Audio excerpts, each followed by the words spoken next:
trigger that life has in us, where it says to you, it's time to start growing, not by order from your mum and dad, but by life. One day I was actually sitting in the garden playing. I was probably around 5 or 6, I can't remember how old. And then I heard noise in the sky. I dropped everything I was doing and I looked up and I saw this massive big thing just going across, and I was like, wow. What happened on that day, I really don't know. But it's like falling in love. Unfortunately, that was a beautiful little girl, but it was a big metal object that flies in the sky.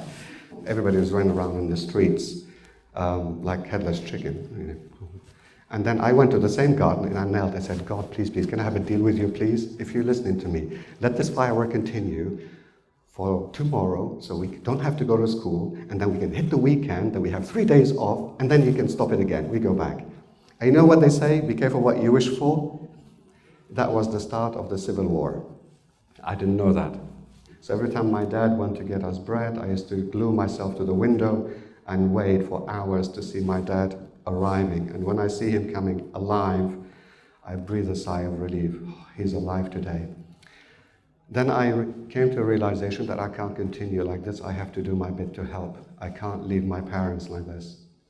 So I joined up the militia forces, because when I carry a machine gun like these kids here, and I was at their age basically, if my brother needed to go to hospital and needed treatment, I just drive in a Jeep with my brother and my other kids' friends, and we go to the surgeon. I put the machine gun in his head and say, fix him.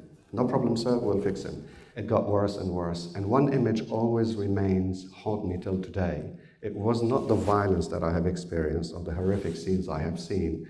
When the one image is when there was peace and everybody goes back home to work or whatever. I go back to school and then I see these empty chairs and empty tables.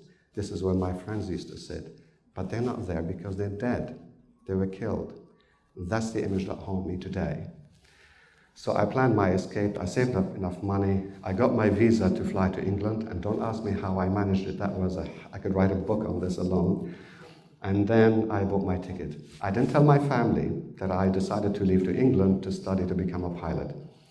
On the night before I was meant to fly to London, I was barely 17. I was very nervous. I was shaking. I was sweating.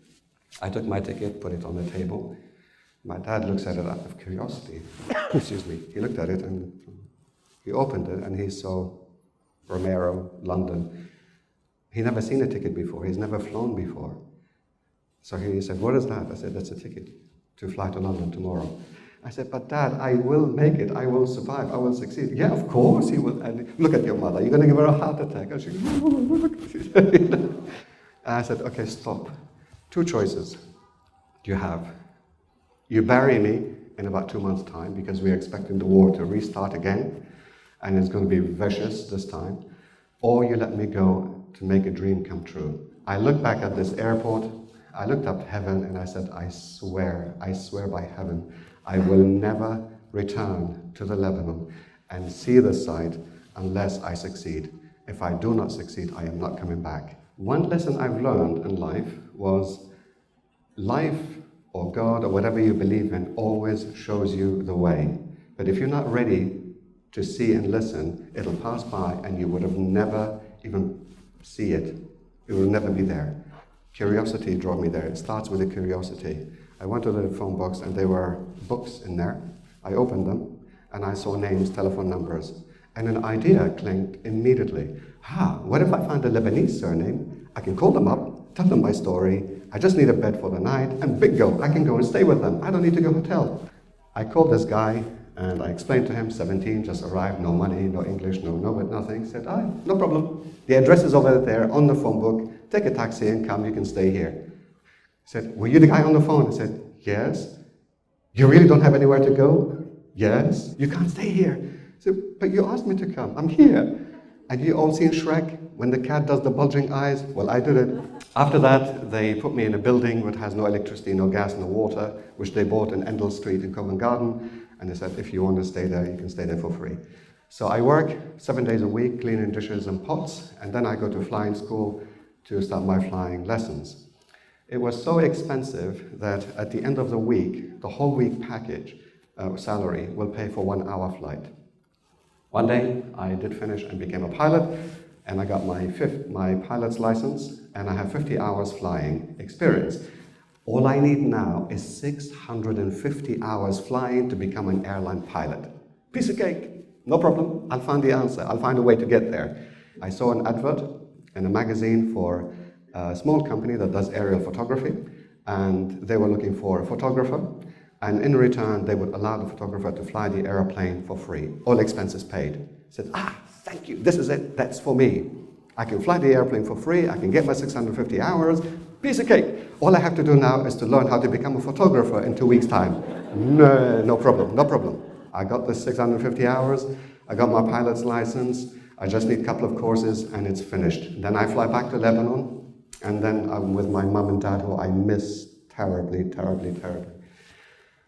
But life, as I said, has a plan.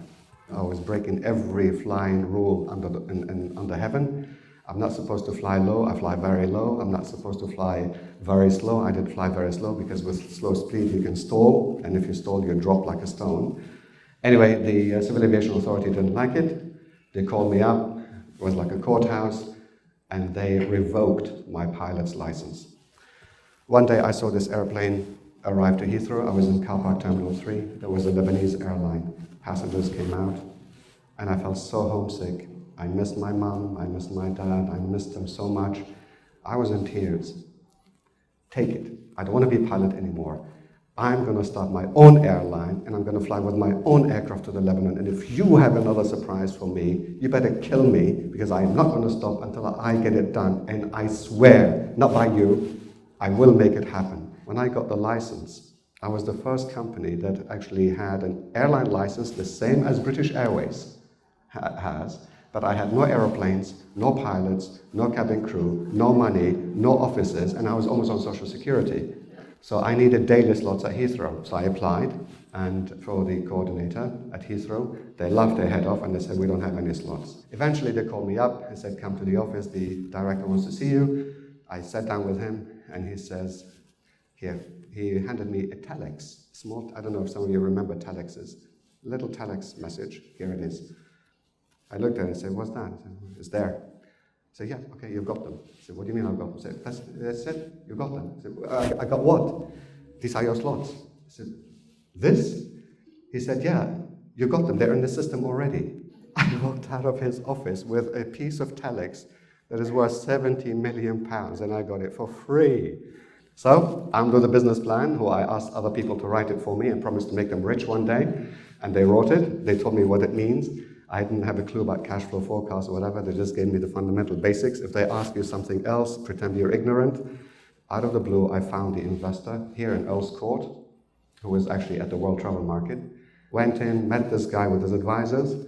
Half an hour later, he said, stop, okay, I'll put the money. And true to his word, he did, put £6 million in the account. So I brought the British back, and that was big news. And my parents saw me on the news on the night, but they couldn't comprehend that it was really me. I waited for a phone call to ring, and it was my dad. And it was so eerie after 15 years. Like, hello, Jack, is that you? Yeah. And then silence. And then, when are you coming home? Tomorrow. Next day, I sat in a limousine with a driver, drove to this tiny village where my parents live. Everybody was lining up the street to see this little boy return home. And the driver came, opened the door, and I came up, suit and a tie, and I froze. I had planned so much for this moment, but nothing worked. I froze, they froze. I saw them, and when I saw that, I just ran, and I grabbed them so tight.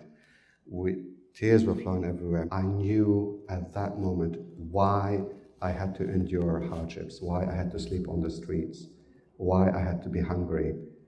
It was for them, not for me. And the lesson I've learned, that you will never, ever, ever be successful in life unless you succeed on a humanitarian level and financial or business or career level. One on its own doesn't work. Life is made up in pairs. Night and day, love, hate, up, down, success, failure. Two. And I knew then that it's not all about money all the time. And from that day, poverty finished.